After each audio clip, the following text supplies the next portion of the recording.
कुछ दिनों पूर्व कांग्रेसी नेता व कोयला व्यवसायी सूर्यकांत तिवारी के ठिकानों पर इनकम टैक्स की रेड पड़ी थी। तब AINS 24 ने आशंका व्यक्त की थी कि यह कार्यवाही प्रदेश के तख्ता पलट को लेकर हो सकती है। रविवार को सूर्यकांत तिवारी ने एक वीडियो जारी कर बड़ा खुलासा करते हुए पूर्व मुख्यमंत्री डॉक्टर रमन सिंह और उनके कार्यकाल में हुए घोटालों को सार्वजनिक किया। सूर्यकांत ने यहां तक कहा कि IT के अधिकारियों ने उन्हें मुख्यमंत्री बनाए जाने का प्रलोभन भी दिया। पूर्व मुख्यमंत्री डॉक्टर रमन सिंह द्वारा सूर्यकांत तिवारी को जेल भिजवाने की बात पर सूर्यकांत ने कहा कि अगर मैं जेल जाऊंगा तो डॉक्टर रमन सिंह भी जेल जाएंगे। उन्होंने कहा कि हम व्यापारी हैं, अपराधी नहीं। नमस्कार, मैं सूर्यकांत तिवारी एक व्यवसायी हूं तथा पिछले 20 वर्षों से कोल के साथ विभिन्न प्रकार के व्यवसाय करता आ रहा हूं। सामाजिक क्षेत्र से जुड़ा हुआ व्यक्ति हूं और अपने सामाजिक उत्तरदायित्व का निर्वहन करते हुए व्यवसाय करता आ रहा हूं। मैं व्यवसायिक जगत के अलावा सामाजिक राजनीतिक क्षेत्र से भी जुड़ा हुआ हूं। मेरी राजनीतिक विचारधारा चाहे जो भी हो, मेरे संबंध सभी से अच्छे रहे हैं। जब प्रदेश में भारतीय जनता पार्टी की सरकार थी तब भी मंत्रिमंडल के वरिष्ठ जनों और भाजपा पदाधिकारियों से मेरे बहुत मधुर संबंध थे। भाजपा के शासन के 15 वर्षों में भी मैं एक कारोबारी था और आज भी हूं। हाल ही में 30 जून 2022 को हमारे यहाँ आयकर विभाग द्वारा सर्च और सर्वे ऑपरेशन किया गया, जिसे आमतौर पर मीडिया में IT रेड के नाम से पुकारा जाता है। आयकर विभाग की टीम हमारे यहाँ से अपना सर्च एवं सर्वे ऑपरेशन संपन्न करके चली गई। मुझे यह मीडिया के माध्यम से पता चला है कि पूर्व मुख्यमंत्री आदरणीय डॉक्टर रमन सिंह जी ने मेरे घर हुए आयकर रेड के आधार पर मुझे गिरफ्तार किए जाने की मांग की है। मुझे इस बात का बेहद दुख है कि किसी सक्षम पदाधिकारी द्वारा मुझे अपराधी घोषित किए जाने से पहले ही डॉक्टर रमन सिंह ने स्वयं जज बनकर बिना किसी सुनवाई के अपना फैसला सुना दिया और मुझे गिरफ्तार किए जाने की मांग कर दी। डॉक्टर रमन सिंह एक वरिष्ठ राजनेता हैं, 15 वर्षों तक प्रदेश के मुख्यमंत्री और उससे पूरे 2 साल तक केंद्रीय राज्य मंत्री रहे हैं। मुझे लगता है उन्हें यह अच्छी तरह से मालूम होगा कि आयकर की कार्रवाई होने मात्र से व्यक्ति अपराधी सिद्ध नहीं हो जाता। आज मेरे जो भी व्यावसायिक प्रतिष्ठान हैं और वे कोई आज से नहीं चल रहे हैं। मैं 2002 से कोल व्यवसाय में काम कर रहा हूं और ये बात डॉक्टर रमन सिंह जी एवं सभी लोग अच्छे से जानते हैं। मेरे घर पर आयकर द्वारा जो सर्च एवं सर्वे किया गया, उसमें अगर कोई भी संपत्ति प्रश्नाधीन होती है या कहीं टैक्स संबंधी कोई बात आती है तो उसे निराकरण की एक निर्धारित व्यवस्था है। यदि हमारे प्रतिष्ठानों पर कोई टैक्स दायित्व निकलेगा तो उसे हम चुका देंगे।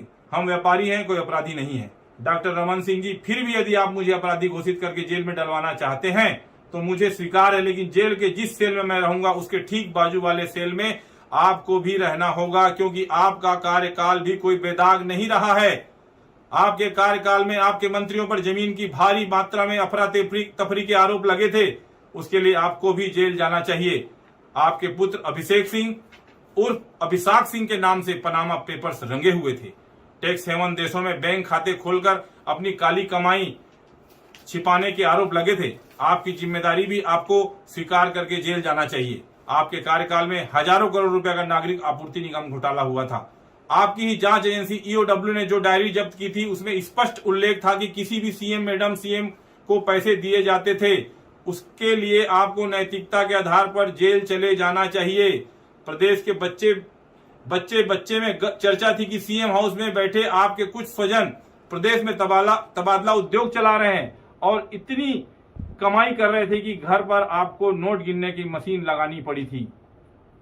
आपने अपने दामाद डॉक्टर पुनीत गुप्ता को दहेज में DK हॉस्पिटल दिया था, जिसने वहां मनमानी की भारी भ्रष्टाचार के आरोप पर घिर गए थे। आपकी विभागीय मंत्री भी जिसके सामने नहीं चलती थी। ऐसे दामाद को फ्री हैंड देकर जनता के पैसों की लूट का अवसर आपने उसे दिया, उसके लिए आपको जेल जाना चाहिए। आप, आपके बेटे, आपकी धर्मपत्नी, आपके कुनबे के लोग, आपके मंत्रिमंडल के लोग, पार्टी के पदाधिकारी चिट फंड कंपनियों के ब्रांड एम्बेसडर बने हुए थे। उनके कार्यक्रम में जाते थे। आपकी सह पर चिट फंड कंपनियां प्रदेश के भोले भाले लोगों को हजारों करोड़ रुपए लूट कर भाग गई और बेचारे एजेंटों को आपने अपराधी बनाकर जेल में डाल दिया। इसके लिए भी आपको जेल जाना चाहिए। आपकी सरकार की घनघोर लापरवाही, अव्यवस्था और कांग्रेस मुक्त भारत के लक्ष्य के चलते 2013 में जीरम घाटी कांड में हमारे नेता, सुरक्षा बलों के जवान मारे गए। उसके खून का दाग आपके दामन पर है डॉक्टर रमन सिंह जी, आपको उसके लिए भी जेल जाना चाहिए। आपके शासनकाल में आपकी सरकारी मशीनरी ने कई माओं के गर्भाशय निकाले, मोतियाबिंद के ऑपरेशन के नाम पर कई लोगों को अंधा बना दिया गया, झलियामारी जैसे कांडों में बच्चियों का यौन शोषण किया गया, उसके लिए भी आपको जेल जाना चाहिए। डॉक्टर रमन सिंह जी को अच्छी तरह से याद होगा कि उनके शासन काल में उनके करीबी व्यवसायियों पर भी आयकर के छापे की कार्रवाई हुई थी। उस हिसाब से उनके शासन काल में जितने भी आयकर छापे छत्तीसगढ़ में पड़े उन सभी को जेल भेजा जाना चाहिए था। मैं मीडिया के माध्यम से डॉक्टर रमन सिंह जी से पूछना चाहता हूं कि जब आप प्रदेश में 15 साल तक सत्ता में थे, मैं उस समय भी व्यवसाय कर रहा था, आपसे, आपके मंत्रिमंडल के लोगों से, पार्टी के नेताओं से मेरे उस समय भी संबंध मधुर थे। क्या आपने या आपके किसी मंत्री ने मेरी उस समय कोई भी अनुचित मदद की थी? मेरे सभी से मधुर संबंध रहे हैं। न तो मैंने कभी उस समय किसी की सहायता ली और न आज किसी की सहायता ले रहा हूं। मैं एक स्वाभिमानी छत्तीसगढ़िया आदमी हूं। छत्तीसगढ़ की मिट्टी में मैंने जन्म लिया, मेहनत की रोटी कमाता हूं और सभी को अपना समझता हूं। मुझे यह बात समझ नहीं आ रही है डॉक्टर रमन सिंह आयकर विभाग की इस कार्यवाही को क्यों राजनीतिक रंग देना चाहते हैं। मैं आपको बताता हूं डॉक्टर रमन सिंह जी क्यों इसे राजनीतिक रंग दे रहे हैं। 30 जून को आयकर विभाग ने हमारे यहाँ छापा मारा। आयकर की छापामार टीम ने हमारे यहाँ घर पर छापा बोला, हमारे घर के लोगों को भयभीत किया। आयकर की टीम को अधिकार नहीं होता कि वो सर्च एवं सर्वे की कार्रवाई के दौरान किसी से मारपीट करे, लेकिन मुझे आयकर टीम द्वारा मारपीट की गई। 3 दिन तक मुझे सोने नहीं दिया गया, मुझे बहुत प्रकार से मेंटली और फिजिकली टॉर्चर किया गया। आयकर टीम के अफसरों ने मुझ पर दबाव बनाया कि मैं किसी प्रकार से अपने व्यवसाय में मुख्यमंत्री सचिवालय की उप सचिव श्रीमती सौम्या चौरसिया का नाम जोड़ दूं, बयान दे दूं उनके खिलाफ। परंतु जब मेरे किसी भी व्यवसाय से उप सचिव सौम्या चौरसिया जी का कोई संबंध ही नहीं, तो मैं ऐसा झूठा बयान कैसे देता। श्रीमती सौम्या चौरसिया से मेरे पारिवारिक संबंध है, उनके घर के सभी लोग मुझे जानते पहचानते हैं, उनसे मेरी बीच बीच में टेलीफोनिक बात भी होती है। मैं जब कभी जनता के काम करवाने के लिए मुख्यमंत्री कार्यालय जाता हूं तो कई बार मेरी उनसे भेंट और मुलाकात होती है। श्रीमती सौम्या चौरसिया अकेले अधिकारी नहीं है जिनसे मेरे अच्छे संबंध है, प्रदेश के भाजपा शासन के और वर्तमान शासन के अन्य अधिकारियों से भी मेरे संबंध हैं। श्रीमती सौम्या चौरसिया मेरे घरेलू संबंध, सामाजिक संपर्क है, मेरे व्यवसाय से उनका दूर दूर तक कोई संबंध नहीं है। परंतु आयकर विभाग वाले किसी भी तरह से मुझे साम दाम दंड भेद से यही कहलवाना चाहते थे, इसलिए उन्होंने मुझे प्रदेश में सत्ता परिवर्तन करके मुख्यमंत्री बनने तक का प्रस्ताव दिया। मुझे आयकर की टीम के अफसरों ने यह भी अकेले में कहा कि प्रदेश के 40 से 45 विधायकों से मेरे बहुत अच्छे संबंध हैं, उनकी एक सूची बना लूं, बाकी विपक्ष के विधायकों के सहयोग से प्रदेश में सत्ता पलट हो जाएगी और आपको मतलब मुझे छत्तीसगढ़ का एक नाथ शिंदे बना देंगे। इसके लिए मुझे अपने व्यवसाय से श्रीमती सौम्या चौरसिया का नाम जोड़कर बयान देने कहा गया, जिससे मैंने साफ इनकार कर दिया, जिसके कारण हमें आयकर वालों ने इतना टॉर्चर किया। मैं एक व्यवसायी हूं, लोकतंत्र में और इस देश के संविधान में, इस देश के कानून में मेरा पूरा विश्वास है। मेरे साथ आयकर विभाग के लोगों ने जो भी किया है, जितना भी मुझे टॉर्चर किया, मुझ पर अमानवीय दबाव डालकर जो भी झूठे बयान दिलवाने का प्रयास किया गया, उसके विरुद्ध मैं न्यायालय की शरण में जाने वाला हूं। कितने दुख की बात है कि केंद्रीय एजेंसियां केंद्र सरकार के एजेंट के रूप में विपक्ष शासित राज्यों में तख्ता पलट करने के लिए इस हद तक गिर गई हैं। इसीलिए आज देश में धारणा बन गई है कि केंद्रीय एजेंसियां विपक्ष का दमन करने का हथियार बन गई है।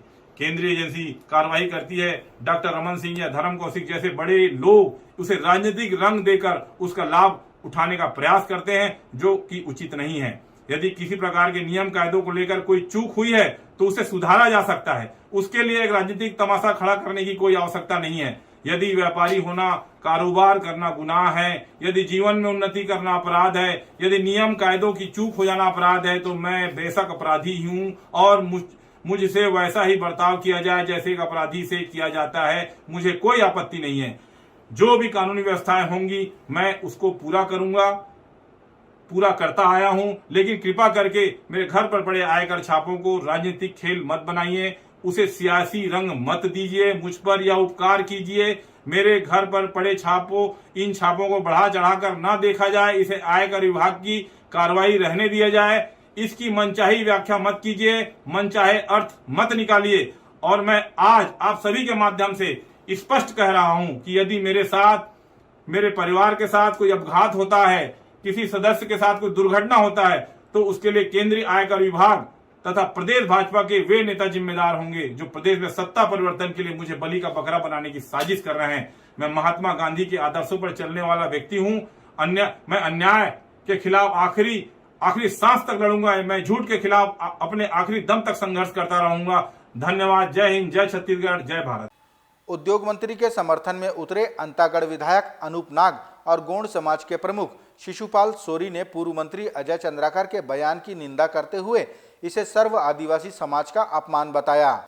भारतीय जनता पार्टी के पूर्व मंत्री अजय चंद्राकर ने प्रदेश के उद्योग मंत्री कवासी लखमा को कांग्रेस पार्टी का आइटम गर्ल कह दिया, जिससे गुस्साए मंत्री ने प्रेस कॉन्फ्रेंस बुलाई और अजय चंद्राकर पर खूब बरसे। मंत्री लखमा ने यहां तक कह दिया कि पूर्व मंत्री अजय चंद्राकर जब तक आदिवासी समाज से माफी नहीं मांगेंगे तब तक उन्हें बस्तर की सीमा में प्रवेश नहीं करने दिया जाएगा। लखमा ने इस मामले को सदन तक ले जाने की बात भी कही। पूरा आदिवासी लोग लगातार फोन कर रहे हैं, अजय चंद्राकर जब तक माफी नहीं मांगेगा हमारा आदिवासी समाज, आदिवासी का विधायक विधानसभा के अंदर, विधानसभा के बाहर इस बात को रखेंगे। ये इटम गर्ग शब्द पूरा दुनिया में संसार आदिवासी लोग करने का बात जो किया है, कितना निंदा किया जाए कम है। आज मैं भारतीय जनता पार्टी के अध्यक्ष विष्णुदेव साय से भी पूछना चाहता हूं कि विष्णुदेव साय, भारतीय जनता पार्टी इस बात से सहमत है, मेरे को कुछ नहीं कहना है। और साथ में पूर्व मुख्यमंत्री रमन सिंह से भी पूछना चाहता हूं कि ये बात के रमन सिंह भी सहमत होगा। और इस बात से धर्मलाल कौशिक वरिष्ठ विधानसभा के प्रतिपक्ष का नेता है, ये वरिष्ठ नेता भारतीय जनता पार्टी के लोगों को इसी प्रकार बातों करना है, तो अगर उसका सहमति नहीं है, हमारे इस टाइप के बात करने वाला को भारतीय जनता पार्टी क्या कार्रवाई करेंगे। और अजय चंद्राकर माफी मांगेगा आदिवासी समाज से। आज मेरे कोई नहीं, पूरा आदिवासी समाज को ये ठेस पहुंचा है। इसलिए इस बात को बस्तर में जब भी अजय चंद्राकर जाएगा, बस्तर के लोग, आदिवासी लोग आज टान के बैठे हैं कि वह बस्तर घुसने नहीं देंगे। उद्योग मंत्री के समर्थन में उतरे अंतागढ़ विधायक अनूप नाग और गोंड समाज के प्रमुख शिशुपाल सोरी ने पूर्व मंत्री अजय चंद्राकर के बयान की निंदा करते हुए इसे सर्व आदिवासी समाज का अपमान बताया। उद्योग मंत्री हमारे लखमा जी के खिलाफ ऐसी जो अनर्गल बात किए हैं, हमारा पूरा समाज, आदिवासी समाज, पूरा प्रदेश के आदिवासी समाज, पूरा बस्तर के आदिवासी समाज बहुत आक्रोशित है। उनके खिलाफ हम जगह जगह आंदोलन, उनके पुतला दहन करेंगे और उनको सबक सिखाएंगे कि ऐसे सीधे साधे हमारे भली भांति सोच रखने वाले, समाज के लिए ही नहीं पूरे मानव समाज के लिए अच्छी सोच रखने वाले ऐसे हमारे जनप्रतिनिधि हमारे प्रदेश के उद्योग मंत्री के खिलाफ ऐसे आइटम गर्ल की बात करते हैं। बहुत निंदनीय है, बहुत निंदनीय है। उन्हें भी मालूम होगा आइटम गर्ल किसको संबोधित करते हैं। आइटम गर्ल के बारे में भी जानते होंगे उनको किनको संबोधित करना चाहिए। क्या तुलना हमारे उद्योग मंत्री माननीय लखमा दादी के साथ करेंगे? बहुत शर्म की बात है। अभी तो हम शुरुआत करने जा रहे हैं। आपके माध्यम से मैं पूरे प्रदेश के लोगों को, हमारे समाज के लोगों को आह्वान करना चाहता हूं कि तत्काल उनके खिलाफ हम आंदोलन छेड़ेंगे। पूर्व मंत्री अजय चंद्राकर ने पत्रकारों के उद्योग मंत्री से संबंधित एक सवाल के जवाब में यह कह दिया कि वे उनकी बातों को लेकर कभी गंभीर नहीं रहते, वे तो कांग्रेस पार्टी के आइटम गर्ल हैं।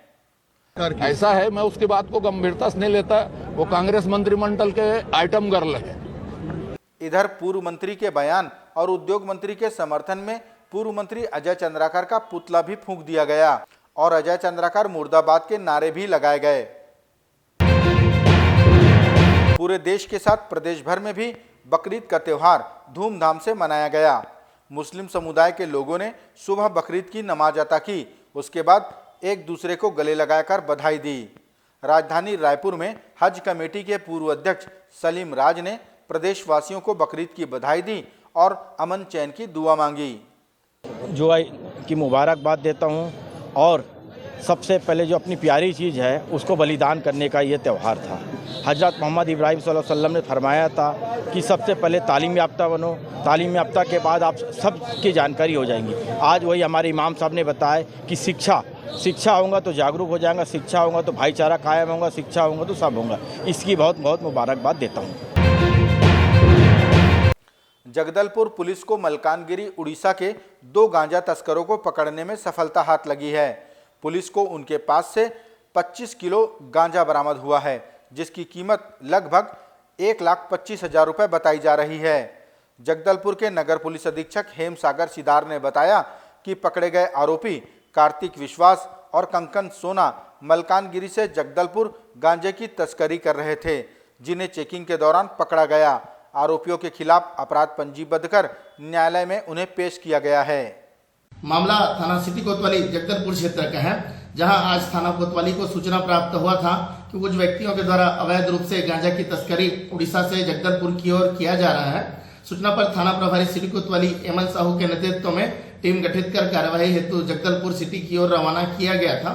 उक्त टीम के द्वारा गुरु गोविंद सिंह चौक क्षेत्र में 2 संदिग्ध व्यक्तियों को घेराबंदी कर पकड़ा गया, जिनसे पूछताछ करने पर जिनके द्वारा अपना नाम कार्तिक विश्वास और कंकन सना दोनों निवासी मलकानगिरी उड़ीसा का होना बताया गया और जिनके सामान की तलाशी लेने पर जिनके पास से 25 किलोग्राम अवैध मादक पदार्थ गांजा बरामद हुआ, जिस संबंध में इनके द्वारा जो है किसी प्रकार का वैधानिक उत्तर प्रस्तुत नहीं किया गया है।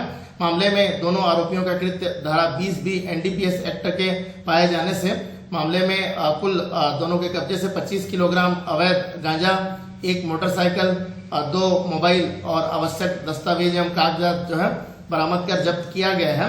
मामले में दोनों आरोपियों के विरुद्ध थाना सिटी कोतवाली में धारा 20B एनडीपीएस एक्ट के तहत आपराधिक प्रकरण पंजीबद्ध कर अनुसंधान में लिया गया है। मामले में आरोपियों के कब्जे से जब्तशुदा गांजा की अनुमानित कीमत 1,25,000 रुपये आंकी गई है। मामले में दोनों आरोपी कार्तिक विश्वास और कंकन सना को गिरफ्तार कर लिया गया है, जिन्हें न्यायिक रिमांड पर न्यायालय रवाना किया जा रहा है। भारतीय जनता पार्टी की प्रदेश प्रभारी डी पुरंदेश्वरी का छत्तीसगढ़ दौरा निरस्त होने पर कांग्रेस ने तंज कसते हुए कहा कि भाजपा के पास मुद्दे ही नहीं हैं, तो प्रदेश प्रभारी यहां आकर क्या करती। कांग्रेस संचार प्रमुख सुशील आनंद शुक्ला ने कहा कि भाजपा और उनके नेताओं को जनता ने नकार दिया है। ऐसे में डी पुरंदेश्वरी यहां आकर किन बैठकों में शामिल होती। भारतीय जनता पार्टी के प्रदेश कार्य समिति की बैठक है। हर राजनीतिक दल को अपनी कार्य समिति की, अपने प्रदेश कार्यकारिणी की तमाम इस प्रकार की राजनीतिक कवायद करना चाहिए। भाजपा भी कर रही है, लेकिन पिछले 3.5 पौने 4 साल में भारतीय जनता पार्टी सिर्फ बैठकें ही तो कर रही है। उसके पास में चूँकि राजनीतिक दल है तो स्वाभाविक है राजनीतिक प्रक्रिया करेंगे, लेकिन आप देखिए कि पौने 4 साल में हमारी सरकार के खिलाफ भारतीय जनता पार्टी एक भी प्रभावी मुद्दा नहीं उठा पाई है, करप्शन के एक चार्ज नहीं लगा पाई है।